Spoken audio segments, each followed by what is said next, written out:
Hi everyone, my name is NJ Mijares and I review beers.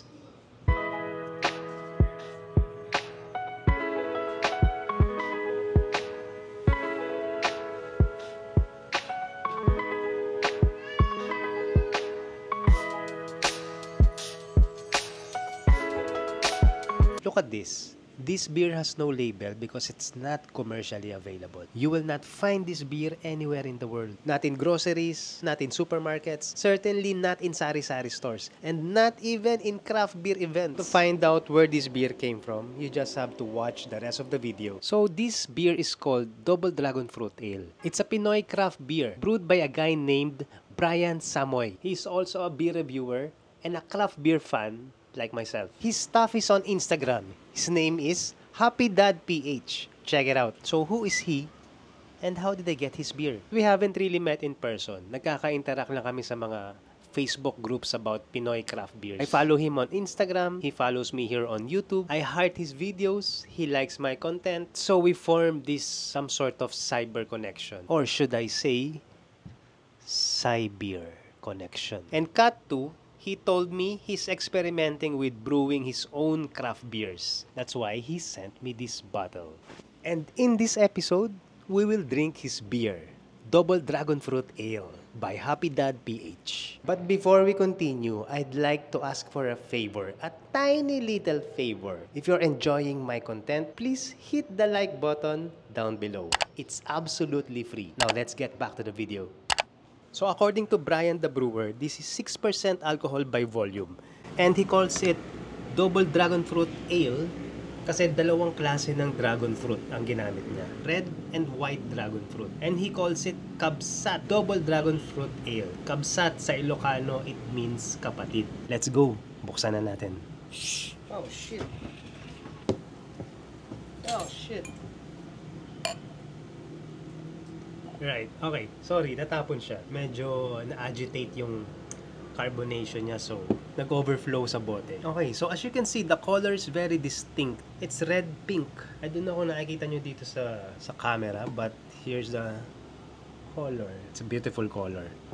And the smell, ang bango niya. I can smell the fruitiness. I can already predict that this is going to be refreshing.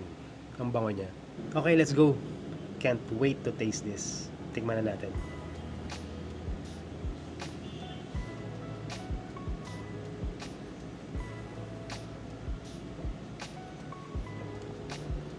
Yes, that is very refreshing.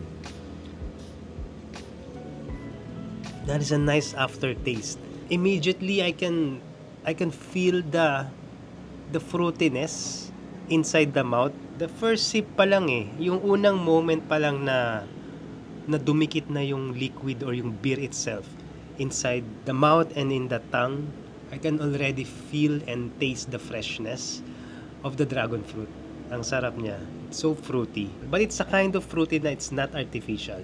I know may mga beer na flavored beer na may mga fruit flavors na you can already feel that it's, you know, it's factory made. But this one, because it's so fresh, I can really feel the freshness of the fruit. And I like it so much. This is 6% alcohol by volume. Mataas siya, no? Pero I cannot taste the alcohol at all. It feels more like drinking a light beer. Something like a San Mig Light. But it's just the feeling of San Mig Light. The taste is very, very different. The flavor is very different. If you look closely, I can see some, parang may mga sediments or some solids na natitira dun sa, it's a process of brewing because I know that these are home brews and these are experiments. Hindi ito yung gawa ng mga commercial machines. So, it's kinda normal na may makita kang mga solids inside the beer itself. But it's okay. It's not a bad thing naman. The mouthfeel is very good. It's not hard to drink at all. Well, of course, maybe because this is just ale. Hindi siya yung mga IPAs, your stouts, and your porters. This is very easy to drink. Double Dragon Fruit Ale by Happy Dad PH. You know why I love these kinds of episodes? when I do these kinds of beer reviews. It's because the beers are very exciting and unpredictable, and it's so interesting because I don't know what to expect. The beers are very unexpected.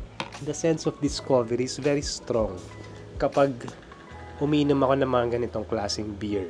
Lalo na yung mga ganitong super experimental. Yung mga homebrews, yung mga brewers na hindi pa talaga kilala. I really love the experience of discovering these new kinds of tastes of beer. Like this one. This is Strawberry Lager from Baguio Craft Brewery. If you wanna know how good it is, click right here. See you in the next video. Bye-bye.